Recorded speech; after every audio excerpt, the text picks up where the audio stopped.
Mokonkwa, slammer pour les hauts parleurs. Je parle élevé pur et sûr. Je slame aussi en français pour faire entendre mes murmures au-delà de mes murs. De Bamako à N'Djamena, de Tunis à Kinshasa, se parler et s'écouter en langue commune. Entre quoi, Aoussa, Diola, Ashanti, Swahili, Zulu. En français nous nous comprenons, communiquons nos choix, nos voies de liberté, nos actions pour notre Afrique souveraine. Dans 30 ans, 8 sur 10 des francophones seront africains. Que la francophonie considère et accepte nos nations avec nos langues africaines. Et stop d'être élitiste franco-française. Le savez-vous? Pour dire je t'aime, les fonds peuples du Bénin disent je ponds de ton odeur. Les Obamba, peuple du Gabon, disent j'ai faim de toi.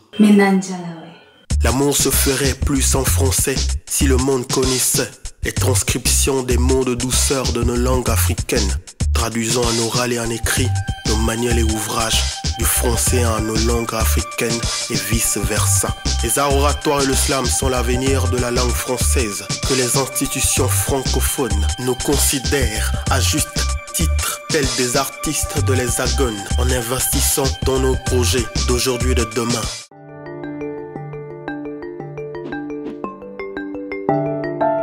Bonjour, je m'appelle Pacom Bagoula, haut-parleur en République démocratique du Congo. La République démocratique du Congo est le deuxième plus grand pays francophone au monde. Sa capitale, Kinshasa, est la plus grande ville francophone au monde. Le français est la langue officielle, mais également on parle Swahili, Chiluba, Kikongo et Lingala. L'accès à la culture francophone est parfois rendu difficile. Le cinéma est le plus touché. Il n'y a pas de salle de cinéma, à part bien sûr dans les grandes villes. Comme la plupart des jeunes ici, pour avoir accès au cinéma, je télécharge illégalement des films. C'est bien dommage.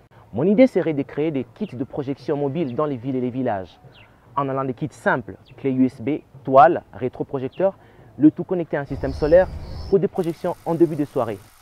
Ou encore des kits beaucoup plus high-tech, avec des petites paraboles connectées au satellite pour lire du contenu en streaming. Ceci permettrait à des milliers de Congolais d'avoir accès au cinéma. Il n'y a rien de tel à mes yeux de faire aimer une culture que de rendre le cinéma accessible à tous. On pourrait également projeter des documentaires sur les grands enjeux planétaires aujourd'hui, comme le réchauffement climatique ou l'eau. Ceci changerait vraiment de choses dans le milieu de jeunes ici.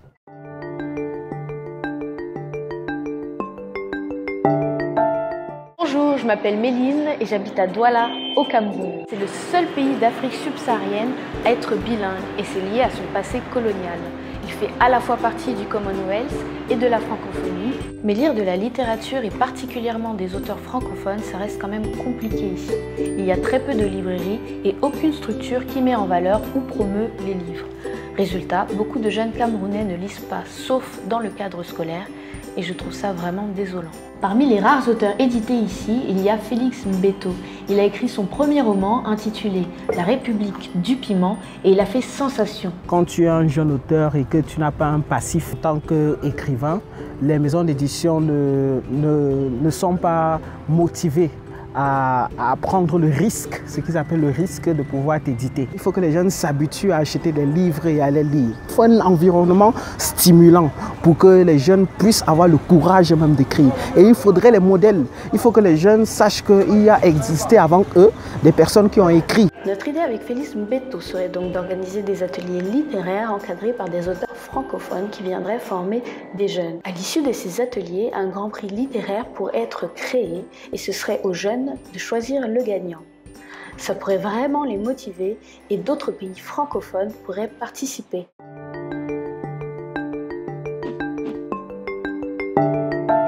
Salut tout le monde, j'habite Toulouse, dans le sud-ouest de la France. Moi, j'ai pas franchement l'accent de ma région, mais c'est vrai que c'est l'accent le plus accepté en France, même s'il est souvent cantonné au rugby. Qu'est-ce qu'il est fort?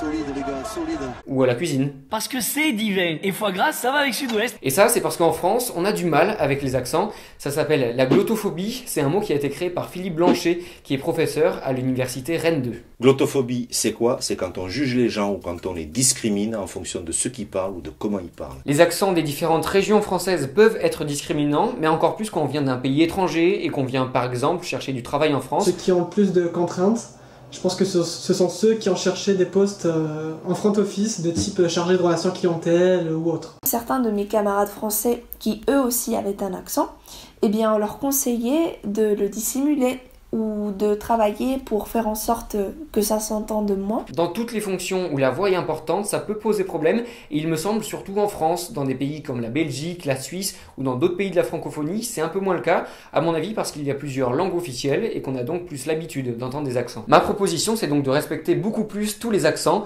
ça serait un extraordinaire moyen d'intégration, non? Qu'est-ce que vous en pensez?